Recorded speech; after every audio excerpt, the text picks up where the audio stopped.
Les amis, vous allez rigoler.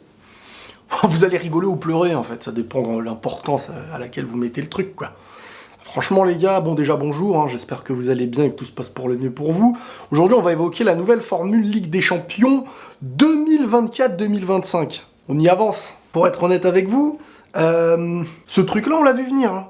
Parce que vous aviez été beaucoup à tomber sur la Super League sans comprendre certaines choses. C'est comme un petit peu la politique, on vous met devant les yeux un méchant et on vous dit que l'autre c'est le gentil. Hein. Mais il ne suffit pas d'avoir un méchant pour que l'autre soit un gentil, en fait. C'est ça qu'il faut comprendre. Le format de la Super League vient à casser beaucoup de choses. Moi, j'ai toujours été d'accord avec ça. Mais je vous ai dit, faut voir les choses dans d'un autre angle. Faut comprendre que la bataille qui a lieu n'est pas pour savoir le format qu'on connaît de la Ligue des Champions et le format présenté par la Super League, c'est simplement que la Super League est un projet final annoncé et l'UEFA va avancer petit à petit vers un format qui se rapprochera de la Super League.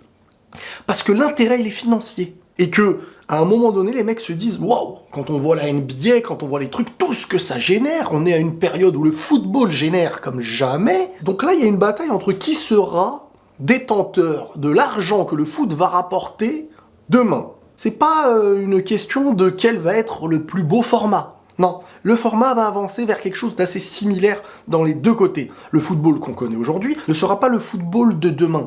Et ça, quand on n'arrive pas à se le mettre dans la tête, on est dans un duel qu'on n'a pas compris. C'est pour ça que je vous dis, on dit que la Super League, c'est la méchante ligue qui veut casser le football, alors qu'en fait, la Super League n'est qu'un projet final, et que celui qui l'instaure veut prendre les bénéfices de ce truc-là, tout en sachant, et ça faut le savoir, que l'UEFA veut aussi avancer vers ce même bénéfice d'une formule qui ressemblera, mais presque comme deux gouttes d'eau, ou par le principe même, comme la Super League. Faire en sorte qu'il y ait de moins en moins de matchs, qui seront des matchs pas trop vus. Hein. Ça va être du All-Star Game, quoi. Que du All-Star, les meilleurs contre les meilleurs. Mais l'UEFA le fait progressivement, ils y avancent petit à petit. Et c'est ce qu'il va y avoir comme finalité, ça on l'avait dit la dernière fois quand je voyais beaucoup de gens qui s'aveuglaient. Donc attention les mecs, bon, je vous dis la formule au passage. Format de la Ligue des Champions à partir de la saison 2024-2025. On passe de 32 à 36 équipes. La phase de groupe devient un mini-championnat. Et dans ce mini-championnat, donc dans cette phase de groupe championnat, chaque équipe en affrontera 8 autres. Donc c'est plus des groupes de 4, ça va être des groupes de 8. Et il y aura à chaque fois 2 places offertes à des équipes qui ne sont pas qualifiées. Donc, Burke, déjà, Burke. Vous avez le droit d'aller vomir un coup, les gars, je vous laisse 3 secondes, je suis pressé. Déjà, la phase de groupe. Moi, personnellement, je trouvais que... Vous voyez, quand il y avait 4 équipes, il y avait, je trouve, une chance pour des plus petites équipes de pénaliser la grande, en plus d'avoir parfois 2 grosses équipes. Donc, t'avais, toi, en tant que grand club, on va dire le Real Madrid, t'affrontes l'Inter, comme cette année. En jouant l'Inter, tu sais que, bon, vous vous battez pour la première place.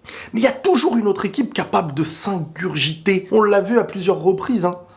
Une petite équipe qui n'était pas... Parce qu'il n'y avait pas 60 matchs à jouer. Parce qu'il fallait juste bien gérer le gros match et battre la petite équipe.